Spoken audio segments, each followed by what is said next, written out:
Oh, look at that sexy leg strut, baby. Coffee in hand. A little sip for the mic. Wow. Guys, welcome to this episode of Banged Up with Bruce Oldham, where I interview other action sports athletes like myself. Me and Patty, my co-host, have great chats on everything that's going on in the ski world and action sports world relative to the time and everything that's going on. We recap X-Games and all that good stuff. Give you guys our personal, professional thoughts and experiences and stuff. And, you know, we overall we just have a damn good time. And like I said, later down the line in this podcast, when it keeps growing and growing, you guys are in for some wild stories we'll tell you down the line. It's going to be good. Anyways, this episode of the podcast it's a stunner. It's an absolute stunner. Aspen Spora came on the podcast. If you guys don't know who Aspen Spora is, he's an amazing dude. Way more down to earth and chill than I was expecting. Just an overall really good dude. He grew up really fast in the skiing industry. He was at Audi Nine Knights when he was just a little gaffer at the age of 10 or 11, doing huge rodeos, backflips, insane stuff. The man is just a skiing icon from back in the day. I grew up watching this little kid who is still younger than me absolutely destroy it in the park. And we talk about everything that happened in those years, filming with Warren Miller and stuff like that literally at the young ages of 10 and stuff. And then we talk about what he's up to now and all the exciting stuff he's doing at this point in his life now that he's a little older and he's transitioned out of skiing. So it's very exciting podcast, and I know you guys are going to love it. Quickly, before we get into the podcast, guys, I got something special for you. So listen up. With this podcast, right now it is the end of April. By the end of May, I will be doing a big giveaway throughout the podcast. So how do you enter this giveaway? And what's going to be in the giveaway? And what is the giveaway about? As of right now, I'm talking to sponsors and I'm compiling things for the giveaway right now. But you guys can start entering and start participating in this giveaway as of this episode of the podcast. So all entries will be counted from here on till the end of May. So there'll be 3 or 4 podcast episodes from here on. So the next 3 or 4 podcast episodes will count towards this giveaway. As of right now, we have a bunch of merch from the ASC stuff. The sweaters, the one I'm wearing right now, hats, toques that we're all going to be piling in as well. I'm going to be giving away hopefully a pair of goggles and a pair of, hopefully a new pair of skis. If not, I'll be giving away a nice signed pair of skis that I've had from this year that will be in decent shape. They'll be rideable. They'll be very rideable. And I'm working on piling some other things together. And as the episodes of the podcast go on in the later weeks, I will tell you guys what else we've added to the pot for the giveaway. But in order to be a part of the giveaway, it's really simple, guys. All you got to do is go down to wherever you're listening to it on iTunes or Spotify, give it a rating, and leave a review. That's literally it. Also, subscribe if you're already there. You might as well hit that button, subscribe. It helps me out. But write a review and leave a rating on iTunes, Spotify, Podbean, or Google, wherever you listen to it. If you're listening to it on YouTube and watching it on YouTube, just subscribe to the channel. But if you want to be entered in it, leave a review on Apple Podcasts or Spotify. And let's make it fun, because I don't want just your basic reviews, guys. Leave something creative, leave a creative story or something like that. If you make me laugh, you might have a better chance. But I'm gonna randomly pick one at the end of May, and you guys will get whatever we have put in the giveaway pot by that point. It could be over $1,000 worth of stuff, and it could be $500 worth of stuff, but it's going to be a decent portion of stuff, and I'm going to try to make it as big and as badass as possible. So with that being said, guys, enjoy this episode of the podcast. I'll catch you on the flip side, and leave some comments in the YouTube channel for guests you want to see on the podcast. Deuces. Welcome, creatures of all shapes and sizes, to Banged Up with Bruce Oldham, aka The Kid. This is an action sports podcast, the likes of which the world may never have seen before and may never see again. I hope you guys enjoy.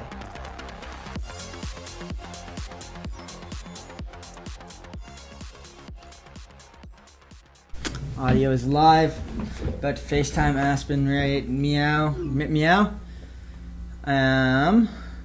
Screen recording is starting. 3, 2, 1. There you go, Hayden. Now it's all lined up beautifully for you. Yo, what's up? What's up, dude? Good to see you, my man. How's it going? Flip you sideways there. Hold on. I gotta go in my living room. This connection's not gonna work in my room. I know how it is, man. My house at home, worst Wi-Fi you'll ever have. It's atrocious. It works great 1 second, gets my hopes up, and then nope. It's all good. We can do it wherever, man. Nice to talk to you, though. Nice to meet you, man. Yeah, you too, man. Good to meet you. Yeah. It's cool to have people like you on the podcast. I was. Oh yeah, dude, I appreciate it. Yeah, man, it was cool. I had a couple people reach out and they're asking, they're like, "Yo, you should get him on the podcast." I'm like, "Dude, that would be a great idea." So it's perfect. I'm glad to hear that, dude. Yeah, man. Yeah, no, I've never been on a podcast before. I've just been listening to them my whole life, so. Oh, hey. Experience for sure. Yeah, you've been listening to podcasts? I have, man. Nice. I got into it in the summer, man, working landscaping and stuff, and just like passes the time when you're there. It's road trips for me, man. Yeah, road trips do it. The big road trips.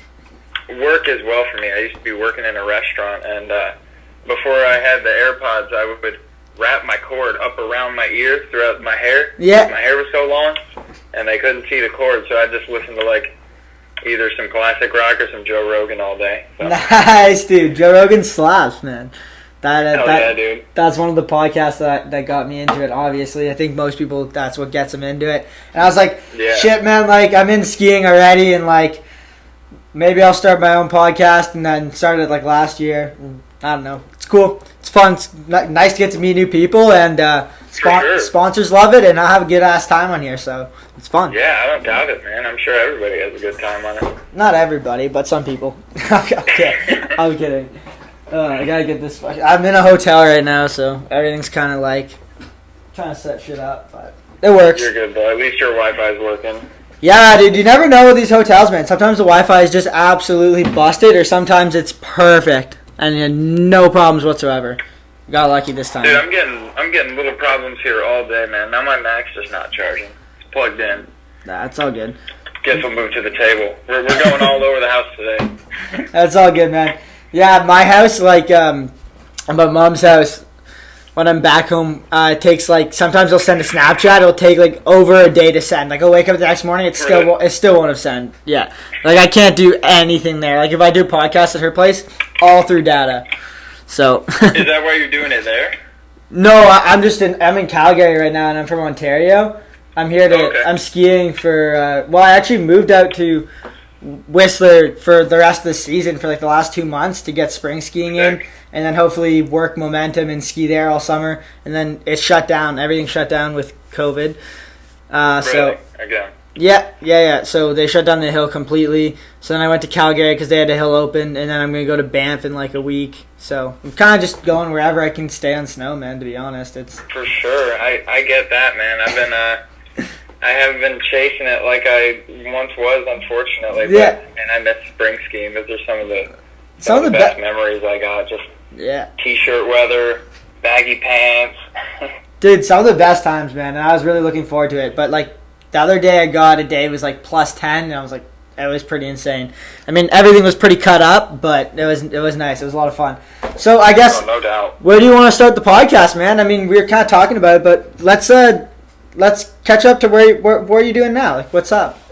What have you been up to lately? Well, I mean, right now, I guess we can sort of backtrack to... Yeah, we will eventually. This past season right here, but the one before. I was going out to Park City. I spent a couple months out there skiing. Yeah. And that was sort of the first time I really got to ski for more than a week after I broke my leg back in, what was that, January of 2017. So 2017, you broke your leg, and like, how bad was that?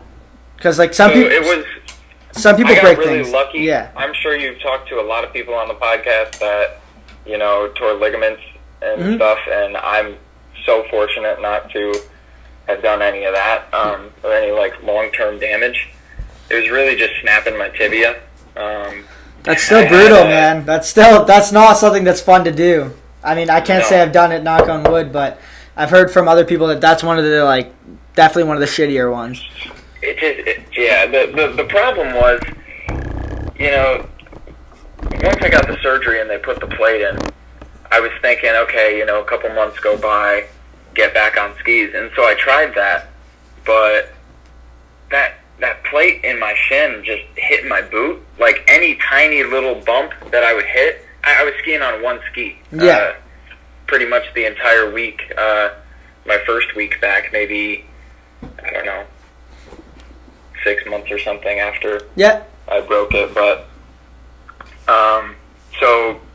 I ended up going out to Utah for a couple of months then, and I was having so much fun out there, man. It was just perfect getting to ski pretty much every day, just working and skiing. Yeah. And then, of course, like COVID affected you. Yeah. It affected me, and I pretty much went out to Utah to work and ski, and then the mountain shut down out of nowhere too, because I mean, obviously, no one expected it to be this huge. I was just at work. It was like 4:30. We had like 2 tables, super slow, and then I read online that the mountain closed. I'm like, no way. Dude, like, that's what happened to me, bro. Okay, so I drove down from Ontario to BC, which is like 40 plus hours, 3 hours from getting to Whistler, and they announced it on the news. They're like, yeah, it's shutting down. Nothing leading up to it. It was like, fuck. But anyways, yeah, back to your story. Like that. Where are you from, first of all? Because you moved to Utah? I'm here in Michigan, actually. Michigan. Okay, yeah. Yeah, so I grew up here from like 0 to 8 pretty much, and then I went out to Tahoe and just had a blast out there and started skiing more and more and more. But this has always sort of been like a home base.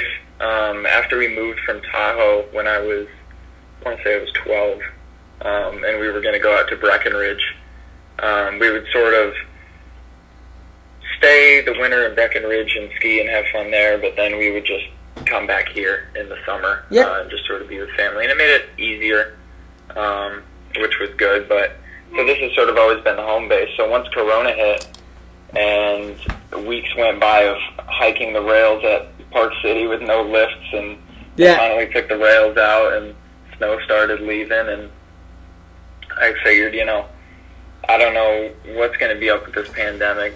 Of course, it wasn't predictable at all. Yeah. Still might not be, I figured come back to Michigan and work and do what I got to do. But then, the restaurants are closed, and it's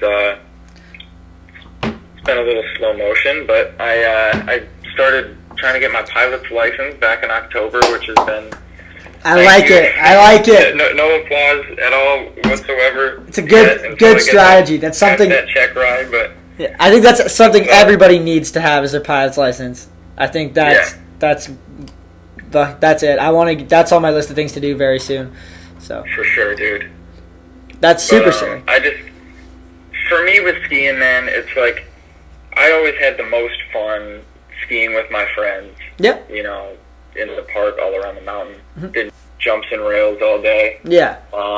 We could go decent backcountry, do whatever, and have just as much fun.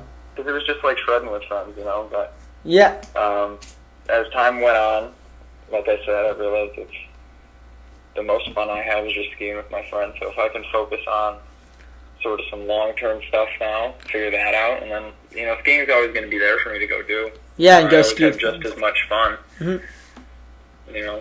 Yeah, dude, that's perfect. I just wish I could do it more. I'm here in Michigan. It snowed like probably less than 15 times this year. Yeah. That's not ideal, but no, definitely not. Dude, that's sick. So, do you still have a metal plate in your shin? No, I actually I got that removed after I realized it was so uncomfortable to ski, because I was like, I can't do this. There's no way I'm gonna hit a rail. Yeah, but you're supposed to keep that in, or? Yeah, originally I was just gonna be able to keep it in, and I think for any normal person doing normal activity, they could. Yeah. Like it didn't bother me running or walking or anything, or even jumping down stuff. But as soon it was just that compression against the front of the boot, it was a no-go. Yeah. And I got pretty lucky, or maybe lucky is not the right word, but I remember when I initially got the surgery, getting the plate put in, the doctor was saying something about taking it out, taking around the same recovery time. And I was like, damn. I had that in the back of my mind for so long, even when I was skiing with it in, going, dude, I don't want to spend another however many months waiting to ski again, but it ended up really just being like 3 or 4 weeks, and I was running on it again. That's perfect. Now it's really back to normal, which is I'm stoked on. Dude, it's actually crazy to think like what like they can do like nowadays with like science and health. Like you just snap something, and like within a couple months, you're like my arm's perfectly fine again. It's like it's like actually kind of ridiculous. Like some things like. Dude, we humans got it all figured out, man. Well, most of it, but We got a lot of it figured out, dude, and like as it keeps going, man, more and more shit just keeps getting figured out and figured out. It's at the point where it's getting bad, dude. Have you ever watched that? What is it called on Netflix? Social Dilemma. They got it's like a documentary about like how social media and technology and stuff are like wired to like keep you like on screen as long as possible and stuff like that, and how it's like for sure. Yeah. Dude, I watched it, and then I was like, holy fuck, I spent so much time on my phone. That's why I like sports like skiing and like fighting and things like that so much, is because like when I'm doing things like that, you have to be like if you're skiing, like, you know, like if you're skiing at the level that like people like us ski at, like you have to be like in the present moment, like pretty much fully. And totally. That's what I like about doing sports so much, is because it just like it's like a complete break from everything else that's going on. Because if you're not there, you're not focused. It's a complete break, and oftentimes it's super surreal. And the thing that's good is, I mean, for me, like I don't even only find that in skiing. Growing up, I guess I didn't really look around because I always found it in skiing, and I didn't really try to look elsewhere, but just being here in the summer, I started to skate a bit more, and it's like, it's just as fun ripping around some bowls as it is, well, I don't know, maybe it's more fun to hit a kicker into some powder, but it still immerses you in that focus and that flow state, you know? Yeah, it's the exact same thing, man. That's it for me. And I mean, I love skiing with friends and stuff like that, but I'm also a very competitive person. I do like to compete. I'm sure you felt it, but like when you land a comp run or you like perform at your best, like there's a sort of rush or feeling you get, which I like a lot. Oh, yeah. This year, obviously, no contest and nothing like that, in terms of like anything other than a couple World Cups and X-Games. So that's kind of a bummer, but I had a lot of fun just this year, just focusing on just like learning new tricks, skiing with friends, and like for sure getting to spend more time on the mountain. And I got to ski a bunch of different hills this year, which was awesome. But now it's like about that time. Diverse and stuff too. Pardon? It's so good to keep it diverse. Yeah, and like every year it's been either one or the other, and like now it's kind of just like all this way. But it's been nice to like ski a bunch of different mountains, and like everything's kind of coming to a close now. So it's like back to like, I don't know, because when you were really skiing and like really like going full time like competing and stuff, it was like you were a little younger, right? So you probably weren't working in the summers. Like for me, what I do is I work all summer, save up hopefully enough money to make a comp season work, and then ski and then repeat, right? Dude, start at ground zero every year. It's a brutal lifestyle, but somebody's got to do it. Dude, I don't doubt it, but seriously, like that's hard work for your passion, and that like it is, man. That really builds up to something for you. You know what I mean? Yeah, for sure. And like it builds a lot of. I mean, I guess I wouldn't say mental strength, but it builds a lot of passion and dedication towards whether it's skiing in the future or something else. Like, you know what it takes. And the sad part is like a lot of the things that happens with a lot of skiers and athletes these days is like a contest scene to like even get a chance to compete in World Cups is like you have to go through the NORAM circuit or the Rev Tour circuit, which I'm sure you know, and it costs like easily like 30, 40 grand minimum, especially for some of the people. I remember hearing those numbers back when I was younger. Some of these, and I think that's why I sort of stuck with just doing like little local stuff. But even the USA stuff, they were just like money grabs, dude. And it's all for points. And like the only way you can get into World Cups from Canada is if you win the NORAM Cup, which you have all the people from Canada and all the people from the States competing. And the level of the NORAM Cups now are like World Cups in themselves. Like people are doing this year at Aspen Open, which is technically a NORAM Cup. People are doing back-to-back triples and triple 18s, and it's like both way dub 16s. It's like switch dub 16s. It's like okay, and like only one person out of this group of like 80 people if they win, gets a shot to maybe to go competing in like World Cups. And then in the States, they like give some of the other people a little. Like maybe like bring them out to one World Cup here and there. In Canada, it's pretty much like unless you win the NORAM Cup or you're on the Canadian national team, you're not getting a spot this year, like that year, which is like, it's brutal. And like a lot of these kids, they spend like 40, 30 grand, like people like me, like 20 grand. Like I try to do it on a budget because I don't have that much money, but like they spend like 3-4 years, and then they get to the point where it's like they just can't afford to keep doing it and keep chasing their dreams, which is like, it's sad to see. But well, and the crazy thing is that those people that you're talking about at that specific skill level that they're at, if they were right there, maybe a decade ago or even 5 years ago, dude, the rate that skiing has progressed throughout the entire community in the past 20 years, before I was even born, it's just exponentially grown. It's insane. Dude, it's ridiculous. I remember growing up having my friend Max Kelly, he was talking about doing a kangaroo flip, and I was like, dude, that's insane. That's absolutely nuts. Yeah. And like, it was just crazy thinking about, dude, Doug Flat 9, what? That's crazy. And then like, I remember seeing my first triple, and I was like, completely blown out of the water. Like, how is that possible? And now it's like, you see a trip 14 mute. I mean, I haven't done one, but you know, you see a good amount of them now. You know what I mean? Oh yeah, and you're like, you see it, and you're like, oh well, I guess that was all right. And it's like, wait, how are we at this point? Since I've seen so many of them, unless you're like grabbing blunt back here. Yeah, I don't know. They're all impressive, of course. Yeah, for sure. But the crazy thing is, like, there's people in like these comps there's people in like in the NORAM comps and stuff that people will have never heard of, that have maybe like 800 followers or like something like that, and they're out there. They're out there dropping triple corks, and then you're like, oh shit. And like, the problem is, a lot of these people might never get the chance to go fully chase it the way they want to or something. And also, it's like, it's hard because like, there's no money in comp skiing really anymore, unless you're at the very, very, very top. And like, even then, it's like, there's still money in it, but compared to other sports, it's not the same.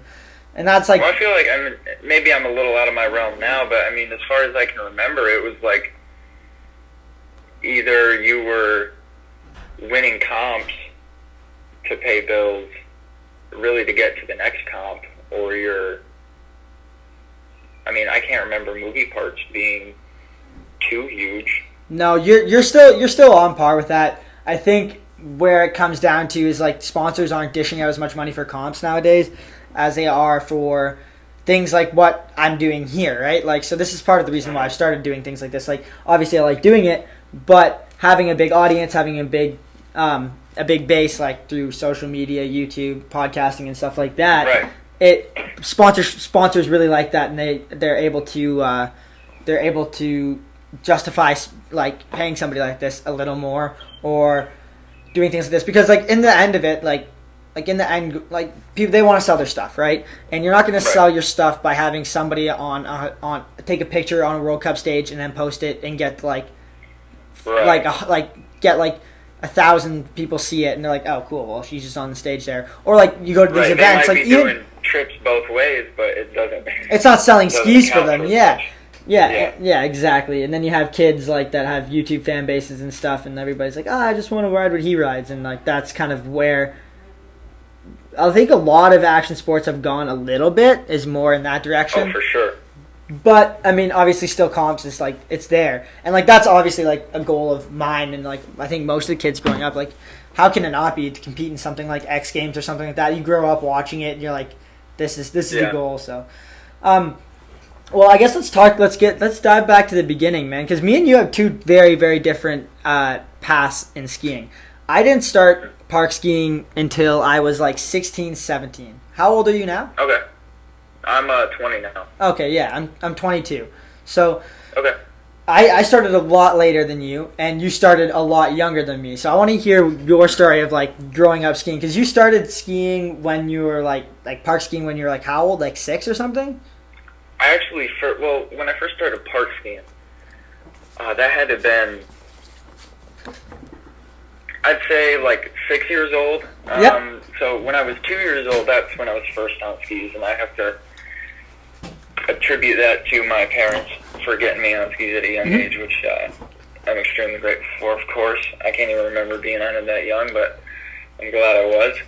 But yeah, I grew up racing first before getting into park. Classic And I story. think that actually helped me Yeah. because it sort of builds a foundation for you to build your park skiing on. I've been A lot of telling people people don't that like they the should park. do this for like a while. Like as a youngster, like do a year, not even a year racing. Like even go like once a week, like when you're getting into it. Because there's a Yeah. lot of skiers that are Totally. good at park and they have good airworthiness, but they don't know how to like ski. Right. Yeah, no, I've skied park with a handful of people, and I've been like, you want to go take some laps around the mountain? They're like, I guess.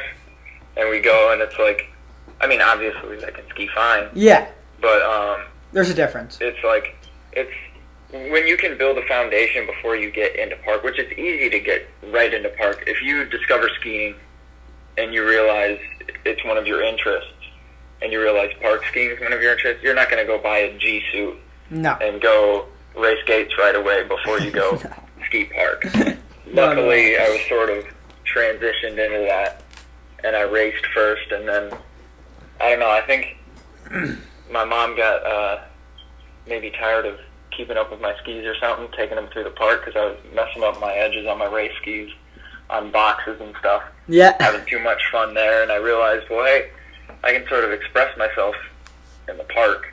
I can't really do it between the gates, so. Yeah, and I never had that experience racing, so I don't fully know what it is like. But like I kind of grew up like going on family ski trips and like stuff like that. And whenever we were skiing family ski trips, I'd look for like every little bump or like something I could get air off of on the hill. So like I still do it today. yeah, exactly. Yeah, and it's some of the most fun I have on the hill, man. Like it's awesome.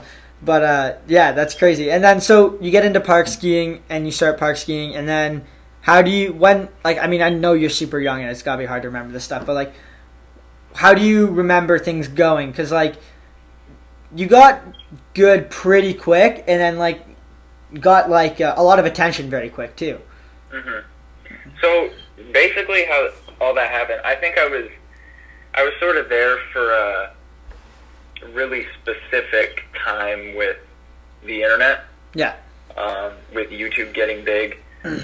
But really, my mom has been filming everything I've done since I've been, 2. I'm sure I've got a clip of me skiing Dude, when I was 2. So for the podcast, I went and looked at it, and there's the first edit on your YouTube channel is from 2007, and it's you just Aspen Extreme. yeah, just shredding around the park. It's awesome.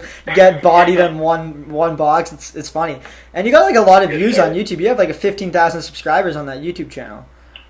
Yeah, I haven't Posted on posted it? a bit, mainly because I want to, if I'm gonna post on it again, which I plan to, I want it to be something good and something fitting. Yeah. I didn't want to just throw some like, I don't know, bullshit 2-minute skate edit. from Yeah, day somewhere. in the life skate edit on there. Yeah, that makes I'm sense. not gonna do that. Yeah.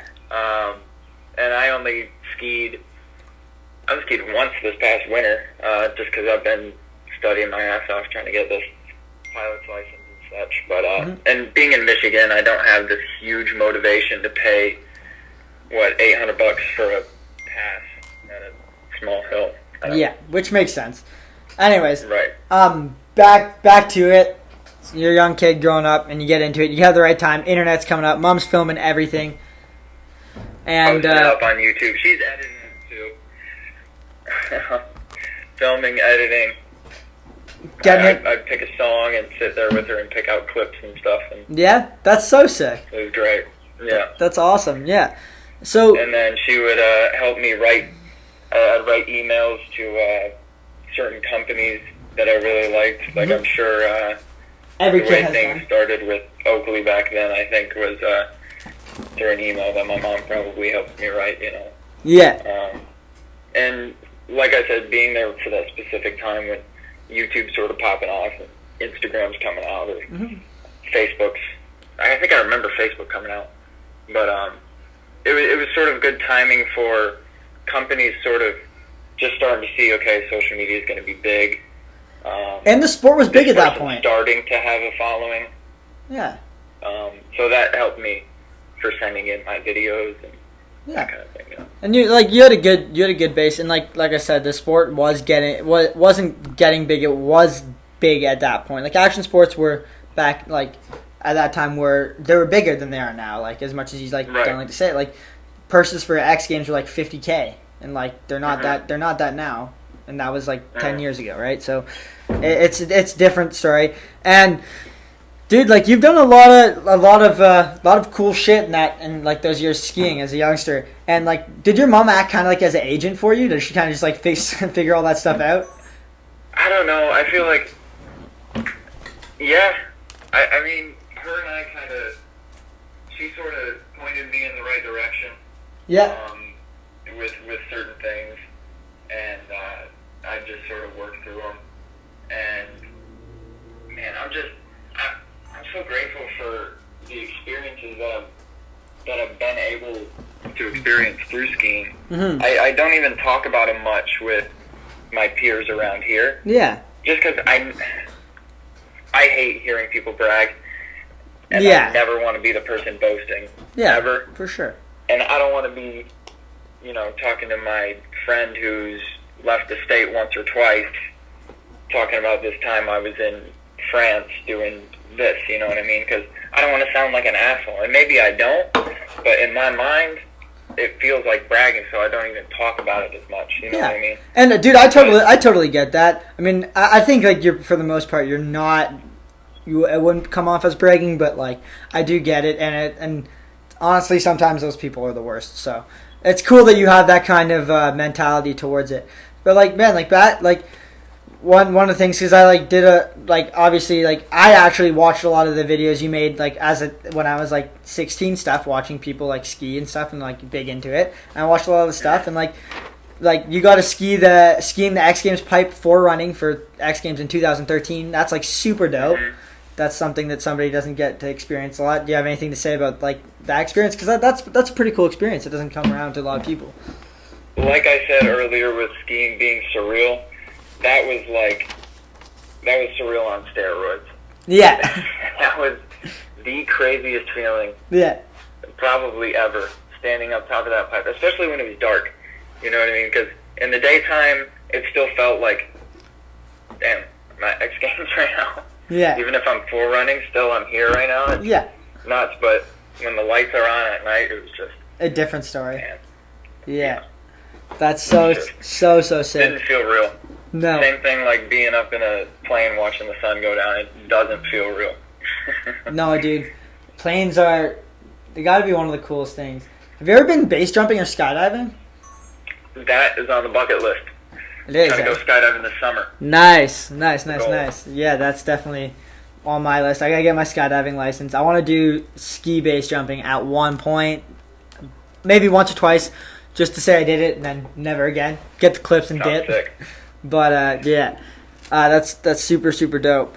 And yeah, dude. So like, again, like things like Forerunning X-Games pipe. Like you went to Audi Nine Knights. I was watching that video, dude. There's a video of you doing a backflip there. Like, I don't want to say how big it is, but it looks like a minimum 60. Clip. Dude, there's a helicopter in the background. You're doing a huge backflip over this massive like castle at Audi Nines. Like, that's my shout out. The person who took that. I'm blanking on their name currently. Shout out to you, because that's my favorite clip I have of me doing anything on this earth. Dude, and that moment. I remember actually. I had done a few more earlier that day, and my shins were toast. Like, I'm pretty sure, let me see, I think the tissue is still messed up. Yep, I can still feel little bumps in my shin. Yeah. I was just banging my shins against these boots, like, all week, and the helicopter was out, and my shins hurt so bad, but I was like, dude, I gotta do it for the shot. Yeah. And I landed that thing, and I screamed. It hurt so bad. It's so sick, dude. Like I watched that and I'm like, man, this is like what like skiing was like back in the day with like shit like that. It's so dope. Just I love watching. What was that old edit? Slumdog Millionaire. Yeah. That's the kind of vibe it gave me. Yeah. Yeah. Dude, I saw that. There's a picture of you and Simon together.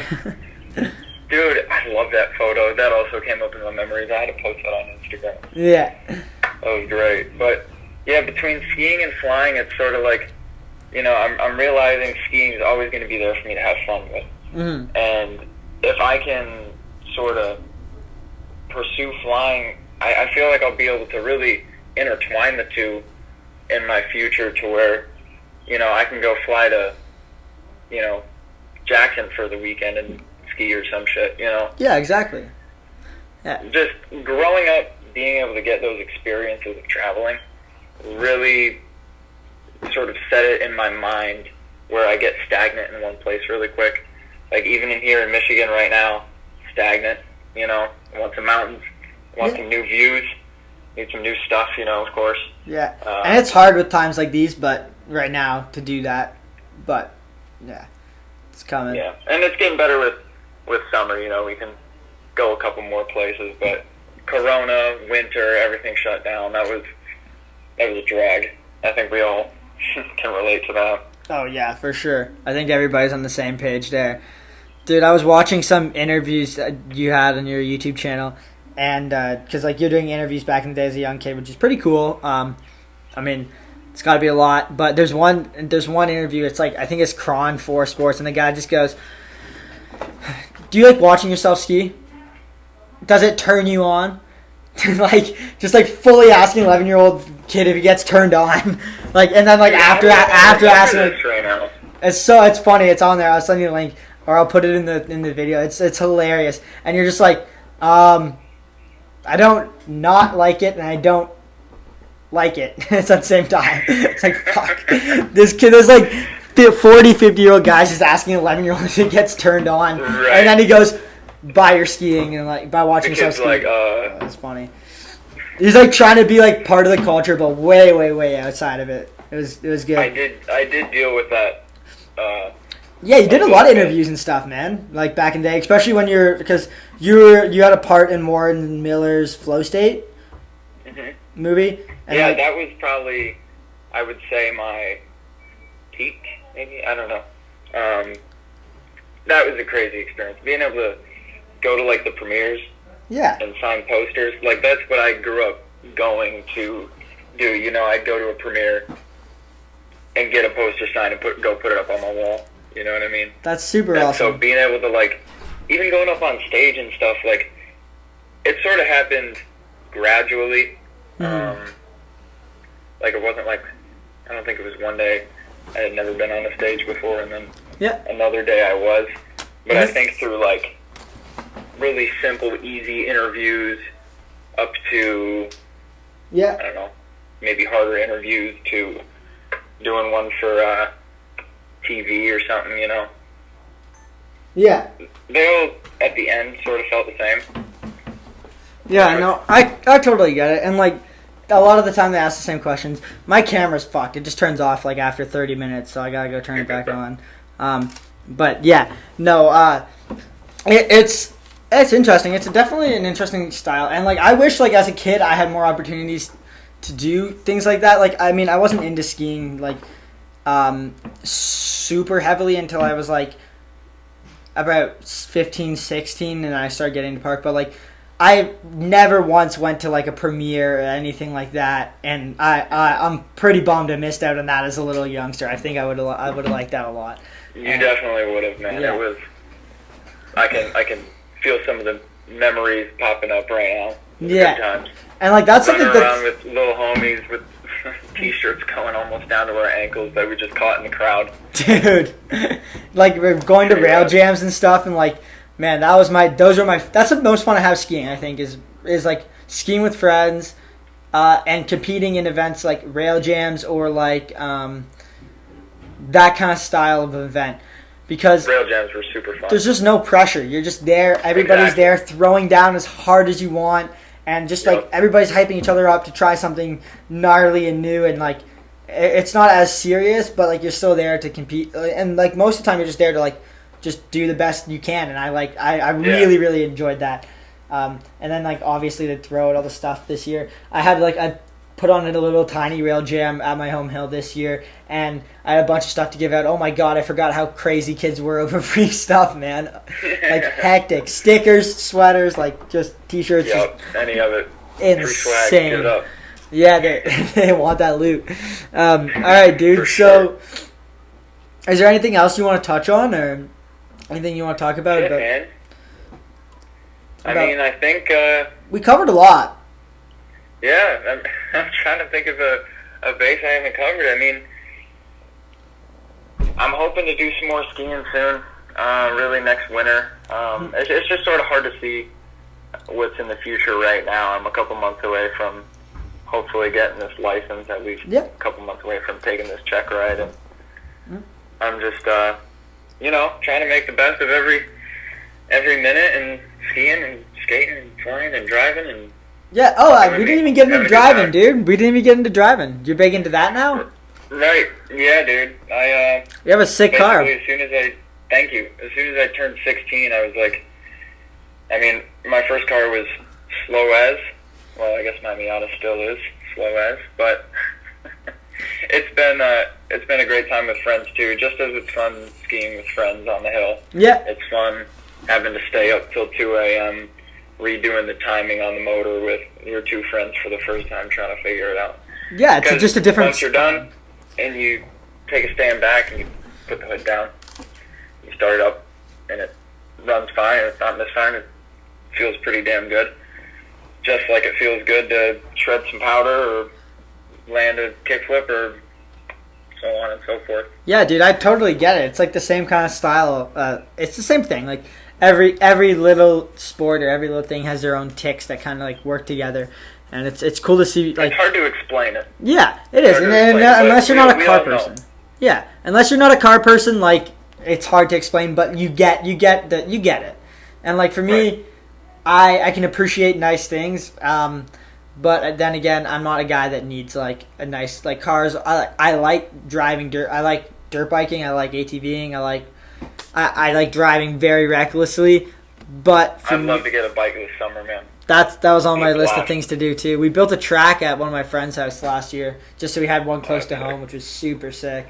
But I haven't dirt biked in a while because I just haven't been able to afford a bike, which is the sad truth of skiing. It's like skiing or a dirt bike. Go to a contest or spend $2,000 on a contest or buy a dirt bike. It's like, fuck. Right, pretty much. Yeah. But yeah, no, in the future. It's all certain forms of expression. I mean, with skiing park, it's like, for me, a big thing with anything, style is really important to me to try to make something look good, because I always felt that I'd rather see someone do the steeziest cork 5 I've ever seen than huck like a pencil 10. Yeah, I agree. Yeah. And I think the sport is... it's hard to say that it's coming more back to that because of what's going on, but I think it is a little bit, because like you see events like this now where like even at these events like that, I'm like the NORAMs and stuff, and you see these kids that are doing triple corks that people don't know. It's insane, but if they do a triple cork with a boot safety, they're not getting scored near as well as like a nice dub 12, nice dub 12 with a nice grab, which is good to see, and it is starting to turn that way. Like even with the introduction of like spines and things in X-Games and stuff like that, it's toning down the DD to the point where not every person is doing like 3 16s or like 2 back-to-back triples as often, which is good. But I'm not worried at all for the ski community. I think it'll figure it out in any way it can. Yeah, and you see more skate culture getting into it too, kind of like with like the Vishnu guys and stuff like that, and some of those edits and stuff like that. Mm-hmm.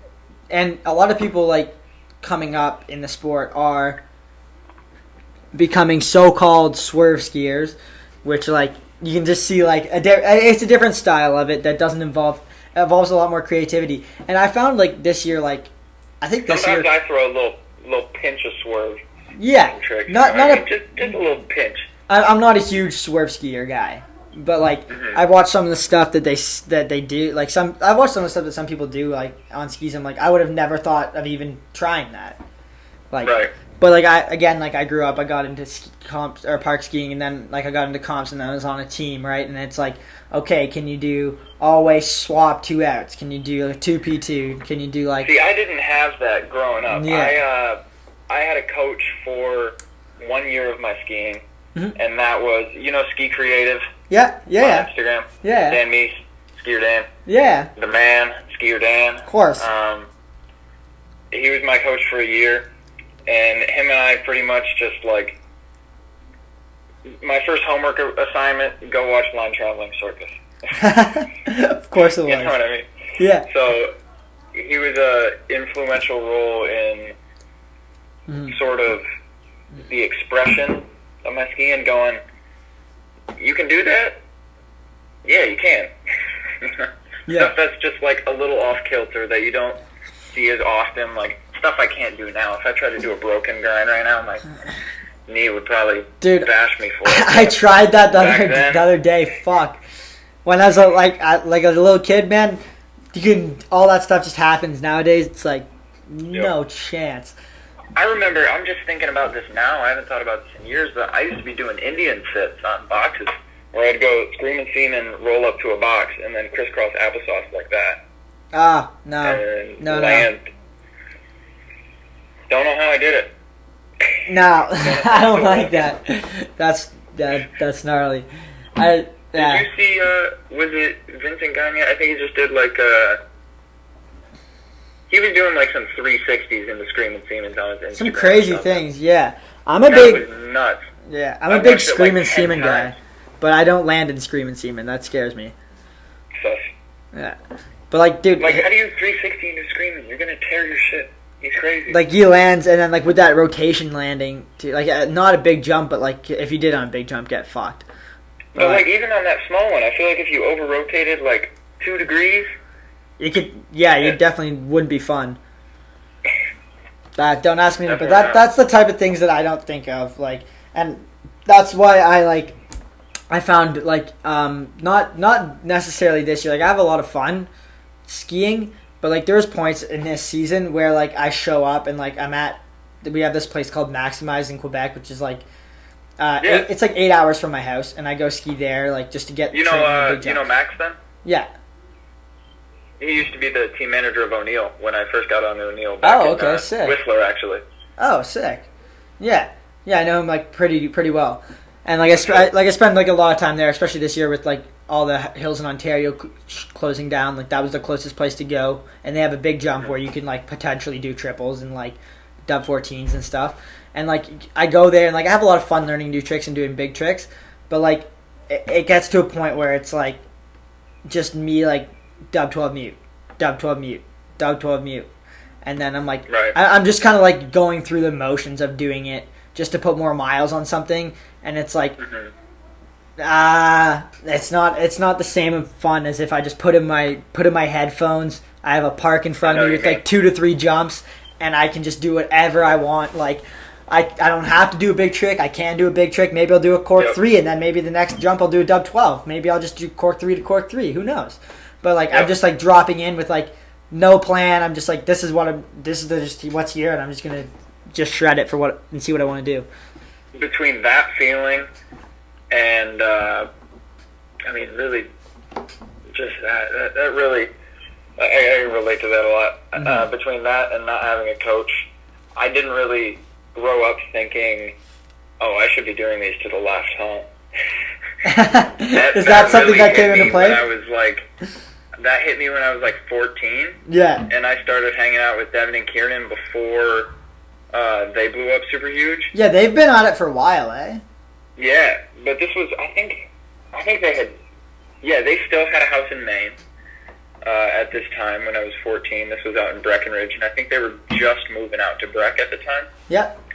And I remember going to ski with them, and I realized, like, shit, they're doing so much stuff on natural. I'm like, damn, I wish I could throw these tricks on natural, you know what I mean? Yeah. But I guess I didn't really think about it growing up because I didn't stop myself to do dub 12 mute again, in your words. You know what I mean? I sort of just did the no plan, have fun. Yeah. And maybe, it's for better or worse, but well, I think that's no what. regrets. Yeah, exactly, and I think that's part of the thing that happened. Like for me, like being more mature skier. Like I said, I got into park skiing when I was like 16. Like I learned my first backflip at like 16, and like got into it that way.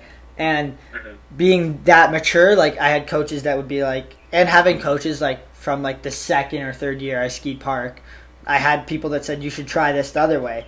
And then I realized, like, being mature too, like, I was in, like, grade 11, I think it was in grade 12 when I first started competing in little comps and stuff. I was like, okay, like, if I want to do good, I have to have both ways. So, like, that was something I kind of noticed, and I was old enough to realize that was important for, like, in terms of competing-wise. So I kind of started that from a very young age. Like, I made sure, like, if I could do one trick, I could do it the other way. Obviously, like, I still have, like, a natural and unnatural side, but I do it now with my skating, to be honest. Maybe because I'm a little regretful of not doing it with my skiing growing up as a young kid. But now I'm like, dude, I got front ones down so good, but my back one game is garbage. I need it. It's funny. I started doing that with skating too, like, and skating, wakeboarding. Like I used to BMX. Like I was at the point like where like every sport I pick up, like if I can do it one way, I want to learn it the other way. But then, like, the problem is I don't progress very fast. Like, I'm not progressing, well, like, I am progressing fast, but I'm not. Yeah, because I'm building a base of, like, I can do everything always, but I can only do, like, the little things always. And then I haven't got to, like, the bigger stuff, which is, like, but then once you have those dialed in, it opens up so many more opportunities. Yeah, for sure. Dude, well, we've crushed like 50 minutes here, so we're going to wrap this podcast up. But I got one question I've been asking everybody at the end of the podcast. I don't know how you're going to answer it. It's nothing serious, but where do you see yourself in 5 years? It's a hard one. It's something that a lot of people don't think about, something I don't usually think about, but just a little tit for tat. Like 5 years from now, what's Aspen Spora doing ideally? Well, hopefully make it happen. I'd say he's working hard, flying, getting shit done and having fun skiing in the process and skating and driving and I've been having fun doing this stuff for as long as I can remember. So I don't see any reason in changing it. I'll still continue to ski and skate. And do you want to fly commercially? Like do you want to do that as a job, or you just want to fly for fun? That's the thing. So I am looking at it as a career option. Yeah. I don't know necessarily if I want to be shipping cargo or people or private. Dude, I think just driving private and like bush planes and little operations are the best, because like when you get to like big commercial planes, it's like being glorified taxi driver. Cargo, I don't know anything about that, but it kind of sucks. There's so many different avenues that you can go down, and I think that there's even ways that I can incorporate all of my passions. Dude, you could be like somebody who just flies people into like skiing, like in Alaska and shit. Dude, like tons of options. Here's my idea that's coming to me right now. Private flight. I'll fly you to wherever you want to ski. I'll teach your kids how to ski. Teach your family how to ski. There you go. Perfect. I'll even arrange the lodging. Yeah, you get a nice car ride out on the way down, a little e-brake drift. Right. Yep, I arranged a nice car. Perfect. It was great. That's perfect. Helped me figure out some stuff too. Do you want to have your own plane? Like eventually? Yeah, dude. Yeah. That'd be awesome. I'm trying to take as many people up too. Yeah. Well, dude, that's what one of my close friends, he also is getting his pilot's license soon, and he's got the same kind of like idea, just to like, hey, like I have my pilot's license, I can just fuck off to Nelson for the weekend, or go fly to like go ski for the weekend or whatever, and like totally, it's pretty sweet. Who is that you were saying? Patrick Lindsay. He's like a close friend of mine. I misheard you. I thought you said someone else. No, he grew up skiing with me and stuff, and he was a really, really good park skier. He was better than me at the time, but he took one jump in Australia, like it's like a 60-foot jump. Took it like Simon Dumont style to flat, and both his ankles, both his ACLs. He's had 3 ACL surgeries now. God. So he had to like he's at the point. Yeah, he's at the point where he like if he tears his ACL again, he's not going to be able to like do any kind of sports or anything. So it's just like he just stopped skiing so he can like. See, that's why I backed out of the whole. Yeah. Like he's still good to do things now, but like if he can't ski at the level that he would need to be competitive without like the possibility of not being able to like do things like play soccer or run around again, like if he tears his ACL or does something like that again. So it's like the risk reward versus reward for skiing as far as like the money reward, not talking about like it's insane, dude. And enjoyment. But you know the level you have to be at, and you know there are people that are insane doing both way trips and they still can't make any money off of it. No, dude, which is nuts because their level is like insane. It's insane. And the thing, like I was talking about this to somebody else, and I understand why it's like this. Like I understand why, hey, like soccer players get paid more because there's a way bigger fan base for it and way bigger demand for the sport. I understand that, but dude, the risk versus reward in soccer is like or like let's not say just soccer, let's say another sport like something like soccer, hockey and like football obviously have a little more impact and stuff like that, but like the risk versus reward in these sports are like and soccer or cross country running or track or something like that, like it's so low. Like the worst thing that happens in soccer is you get really really tired or you have to go to the gym a lot and work really hard. That's fine. Like, I don't mind working hard. I don't mind going to the gym. I don't mind playing hard when I'm out in the field or, like, when I'm skiing. But the difference is, if you mess up in soccer, they might score a goal and then you play again next weekend. Yeah. Yeah. Whereas in skiing, like, you mess up, you land in your head, and you're like, you could be paralyzed for the rest of your life. Exactly. Yeah, it's like, the difference is insane. I think the reason why I don't want to say, like, the ski community's cursed in a way, but the reason why I think it's not so huge and having so much money into it is because it's so easy for me to go to Walmart real quick and spend $10 on a soccer ball. Yeah, it makes sense. I can play with that soccer ball for 100 hours or whatever. But for kids that aren't into skiing, you know, it's mad expensive between outerwear, goggles, helmet, skis, boots, ticket, pass, you know. And then, you know, for your brother and then your mom and dad, or, you know, the whole family. Yeah. It's hard for people to get into, you know, is the big and especially issue. If you want to compete at a high level, oh, yeah. Like, if you just want to ski for fun, it's not too expensive. Like, you buy a pass to your local hill. You can make it happen. You can make it happen. But if you want to compete at a high level. Boots for 10 years. Yeah, exactly. If you want to compete at a high level, though, like, that's when you're looking at, like, insane amounts of money being spent. And also, like, that's why skiing isn't as big as some of these other sports. Even, like, skating or something. It's not as big because it's not as accessible as skating. Like, any kid in any city that doesn't have snow for the entire year round can buy a skateboard for $100 and go skate. And, like, almost all these places have parks. I can't go ski right now. No, but you can go skate. I can go skate right now. Yeah. And that's part of the reason. I can grab my car and go skate right now, but I can't go ski right now, unfortunately. Yeah, and it's I'll crazy. Get the same enjoyment and the same surrealness from bombing down a hill in the wind with the sunset. Yeah, exactly. And with the friends there, you know what I mean? It's like shredding with friends on skis, shredding with friends on board. Dude, you meet new people everywhere you go. And if you ever do get a plane, I'm definitely gonna want to flight somewhere to one of my comps. I want to roll up in style. That's the goal in the future. If we ever get to the X-Games point, I want a personal flight to my fucking room. We'll just do a drop off. We'll wear like some badass fedoras or some shit, and then roll up in style. Dude. Yeah, exactly. Dude, it's been awesome talking to you, man. Thanks for coming on the podcast. Too, I appreciate it. Good meeting you as well. Hope to keep in touch. Yeah, dude, we will for sure. And like, it's interesting because like when you hop on a podcast with somebody you don't know, like it's like. You never know what to expect. So, but it's nice. It's nice to meet new people, and it's nice to talk to you, dude. You're a really, really, really chill dude, and yeah.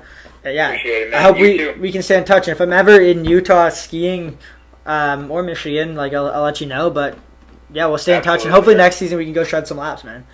Sounds good, dude. Hope to see you then. Take it easy, my man. All right, you little shrimp biscuits. That was this episode of the podcast with Aspen Spora. I hope you guys enjoyed it. Hope you guys enjoyed it as much as I did. It was a lot of fun chatting with the lad. Super sick dude, and shout out to him. He's a real OG. Can't believe I said real OG on the podcast. Excellent. Anyways, Yeah, with all that in mind, guys, as I mentioned at the beginning of the podcast, big giveaway coming, guys, end of May. Every submission you do counts up until then. You can literally put in a review every single day if you want, but all you have to do to enter, the more reviews you put in, the better. Just saying that because, like, I'm going to pick randomly, so the better chance you'll come up. But, yeah, all you have to do is write a review on Apple Podcasts, on my podcast, on Apple Podcasts, or Spotify as well. And if you guys are listening to it on YouTube, just subscribe to the YouTube channel, Banged Up with Bruce Oldham. And, yeah, you guys will be entered into the pool of whatever random stuff I'm giving away. And by random stuff, guys, I have a good idea of what it's going to be, but I just haven't got everything lined up yet. You're at least getting getting a couple sweaters, couple hats, couple toques, pair of skis, and yeah, so some big stuff coming. So keep your eyes out for that.